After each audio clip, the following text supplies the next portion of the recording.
नमस्कार दोस्तों, स्वागत है आपका एक नए ब्लॉग में। आए हैं अपने गुरु के पास और गुरु जी हमारे जो हैं मिस्टर प्रभाकांत त्रिवेदी जी।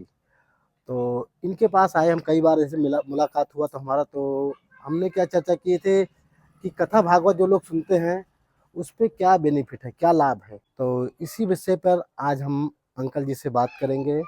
नमस्कार, मैं हूं कैप्टन प्रभाकांत त्रिवेदी। आप सब दर्शकों का इस ब्लॉग में हार्दिक स्वागत, अभिनंदन है। हमारे शिष्य हैं ब्लॉगर कुलदीप सिंह। ये आज हमसे प्रश्न पूछ रहे हैं कि जो आजकल बहुत सी रामायण और श्रीमद् भागवत की कथाएं हो रही हैं, टेलीविजन पर भी आ रही हैं और बहुत सारे धर्मगुरु जगह जगह पर अच्छे अच्छे सुंदर सुंदर पांडाल में भगवान की कथाएं कहते हैं। तो उन कथाओं से व्यक्ति और समाज को क्या लाभ है? बड़ा सुंदर प्रश्न है और मैं प्रयास करूंगा कि आपकी शंका का, आपके प्रश्न का यथोचित उत्तर दे पाऊं।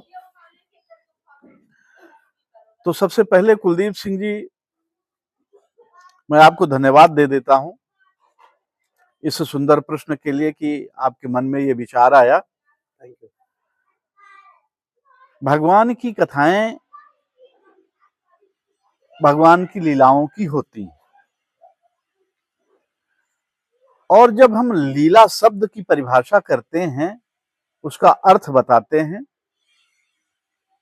तो लीला का मतलब है कि वो व्यवहार जो पूर्व नियोजित होता है। एक छोटे से उदाहरण के रूप में, जब कोई एक्टर थिएटर में या नाटक के मंच के ऊपर कोई पार्ट प्ले करता है, कोई पार्ट अदा करता है, एक्ट करता है, तो वो सारा का सारा पूर्व नियोजित होता है। भगवान की प्रत्येक लीला पूर्व नियोजित होती है। पूर्व नियोजन के कारण ही उसको लीला कहा जाता है, क्योंकि भगवान जानते हैं कि इसका कारण भी क्या है, उसका परिणाम भी क्या है।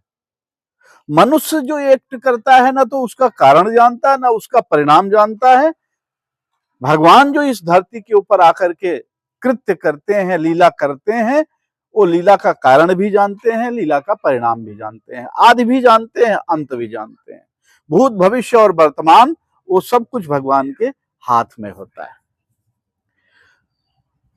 एक दूसरी बात मैं जो कहने वाला हूं, उसके ऊपर सबको विश्वास करना चाहिए और विश्वास करने के योग्य बात है कि भगवान की प्रत्येक लीला मनुष्य के हित के लिए है। पुराणों की लीलाएं, श्रीमद् भागवत की, रामायण की, महाभारत के अंदर ये जो भगवान की लीलाएं हो रही हैं, ये भगवान ने जो लीलाएं की हैं, वही सब कथा है। और मनुष्य आज जिन उतार चढ़ाव से, जिन परिस्थितियों से होकर के गुजरता है, और मनुष्य को जो समस्याएं, जो तकलीफें आती हैं, भगवान पहले से ही उस प्रकार की लीलाओं से अपने आप को गुजार चुके हुए होते हैं और मनुष्य के लिए एक उदाहरण देते हैं कि जिस तरह की परेशानियों में तुम आज हो, इस तरह की परेशानी में मैं जब धरती के ऊपर अवतार धारण किया था मैंने, तो उस समय मैं भी इस तरह की परेशानियों में था। तो मैंने किस तरह से अपने आप को उस परेशानियों से उबारा है, निकाला है, परेशानियों से अपने आप को और समाज को किस प्रकार से निजात दिलाई है, मुक्ति दिलाई है। कदाचित भगवान के लीला करने का यही एक कारण है।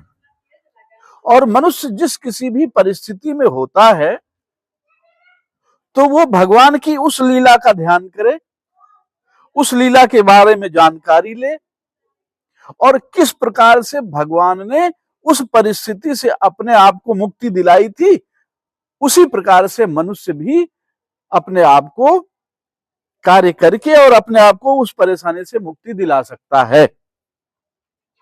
मैं एक छोटा सा उदाहरण देना चाहता हूं। अभी जल्दी में मैं गांव गया था, क्योंकि मेरे गांव में श्रीमद् भागवत की कथा चल रही थी। मुझे भी बुलावा आया, मैं भी गया।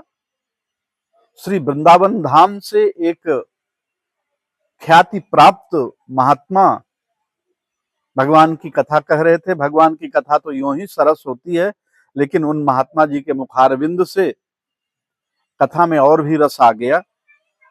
आखिरी दिन की कथा थी। मैं जब पहुंचा तो श्मयंतक मणि की कथा चल रही थी। श्मयंतक मणि की कथा हुई, उसके बाद सत्यभामा जी की कथा हुई, उसके बाद भगवान के यदुकुल यदुवंश के परम धाम जाने की कथा हुई, भगवान के परम धाम जाने की कथा हुई। बड़ी सुंदर, बड़ी सरस कथाएं थी। उस समय जब मैंने कथा का मनन किया तो उस समय मेरे मन में एक विचार आया, जो इस समय आपके सामने प्रस्तुत कर रहा हूं।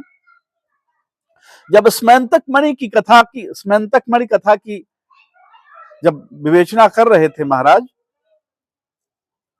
तो उस समय भगवान के ऊपर चोरी का आरोप लगता है और सत्राजित कहता है कि आपके कारण ही मेरे पुत्र का वध हुआ और मेरे पुत्र के पास जो स्मयंतक मणि थी आपने ही ले लिया है और हमारे पुत्र का वध कर दिया। ये झूठ भगवान के ऊपर समाज ने लगाया या उनके अपने ही लोगों ने लगाया। तो फिर झूठ को दूर करने के लिए भगवान स्वयं ही सत्य की तह तक जाते हैं। भगवान ने कभी नहीं कहा कि तुम लोग गलत काम कर रहे हो, हमारे ऊपर आरोप लगा रहे हो, मैं भगवान हूं, मैं कृष्ण हूं, मैं द्वारिकाधीश हूं, मेरे ऊपर इस प्रकार का आरोप लगाना, लांछन लगाना ठीक नहीं है। बल्कि उन्होंने खुद ही घटना में उतर करके और स्मयंतक मणि तक पहुंच करके जाम्बवान से युद्ध करके और अंत में स्मयंतक मणि और पुरस्कार स्वरूप जाम्बवती को लेकर के द्वारिका आए। तो किसी भी समाज में किसी के ऊपर कोई लांछन लग सकता है, लेकिन जिसके ऊपर लांछन लगता है उसको चाहिए कि सत्य तक जाए, और जब वो सत्य तक जाएगा तो उसको परिणाम स्वरूप यश प्राप्त होगा और भी बहुत सारी चीजें हैं, वैभव प्राप्त होगा, ये सब प्राप्त होगा जो भगवान ने किया। आज हमारे ऊपर लांछन लगता है तो हम परेशान हो जाते हैं और अन्य विभिन्न प्रकार से दूसरों के ऊपर लांछन लगा करके दूसरों को चोर ठहरा करके और हम अपने आप को संतुष्ट करना चाहते हैं, जैसा कि समाज में चल रहा है। दूसरी कथा सुनी सत्यभामा जी की। सत्यभामा जी ने भगवान को या भगवान के नाम को, उसके महत्व को जब जानने की प्रयास किया तो बाद में पता लगा कि सत्यभामा जी जितना प्यार करती हैं, प्रेम करती हैं भगवान से, तुलसी का एक पत्ता उससे भी ज्यादा कहीं भारत स्वरूप है। सत्यभामा जी के प्रेम को नीचे कर देता है। आगे की कथा में जब प्रभास क्षेत्र में यदुकुल के अंत का समय आया तो भगवान देखते हैं कि सारे यदुकुलवासी अब अनुशासनहीन हो गए। यदुकुलवासी शुरा का सेवन करने लगे, शराब का सेवन करने लगे हैं, व्यभिचार करने लगे हैं, छोटे बड़ों का ध्यान नहीं है, किसको क्या कहना चाहिए, किससे क्या सुनना चाहिए, और उन सब का आचरण जो है मनमुख हो रहा है, स्वतंत्र हो गए, स्वच्छंद हो गए। तो भगवान चाहते तो उस समय भी यदुकुल वासियों को बचा सकते थे या यदुवंशियों को बचा सकते थे, लेकिन भगवान ने ये स्थापित करना चाहा या ये स्थापित किया कि यदि उत्सृंखल होगे, यदि मनमुख होगे, यदि सुरा और सुंदरी का सेवन करोगे, यदि दुराचार और व्यभिचार करोगे, तो भगवान तुम्हारे चाहे जितना नजदीक हो वो भी तुमको नहीं बचा पाएंगे। तो इस प्रकार से भगवान की जो तमाम कथाएं हैं, रामायण की कथा, महाभारत की कथा, श्रीमद् भागवत की कथा, पुराणों की कथाएं, ये जो तमाम तरह की कथाएं हैं, ये सारी की सारी कथाएं मनुष्य के व्यवहार से ही संबद्ध हैं। और दो चीजें कि किन कथाओं में किस तरह के व्यवहार करने वाले व्यक्ति का क्या उसका अंत हुआ, एक तो ये चीज ध्यान करने के लायक है।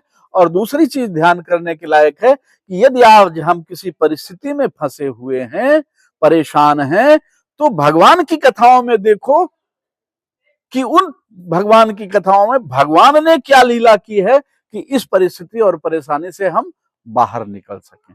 तो इस प्रकार से भगवान की कथाएं समाज और व्यक्ति को बड़ा आत्मबल, मनोबल और चरित्र के संवर्धन की बहुत सारी प्रेरणाएं देती हैं और शांति देती हैं। और सबसे बड़ी चीज मैं आपको बताता हूं कि जो भी व्यक्ति भाव से, श्रद्धा से भगवान की कथा सुनता है, वो कथा को सुनते सुनते ही अपने आप में शांति महसूस करने लगता है। ये प्रत्यक्ष और सबसे बड़ा ये लाभ है। बहुत बहुत धन्यवाद। आप सबने हमारी इस चर्चा को सुना। फिर कभी चर्चा को और आगे बढ़ाएंगे। बहुत बहुत धन्यवाद।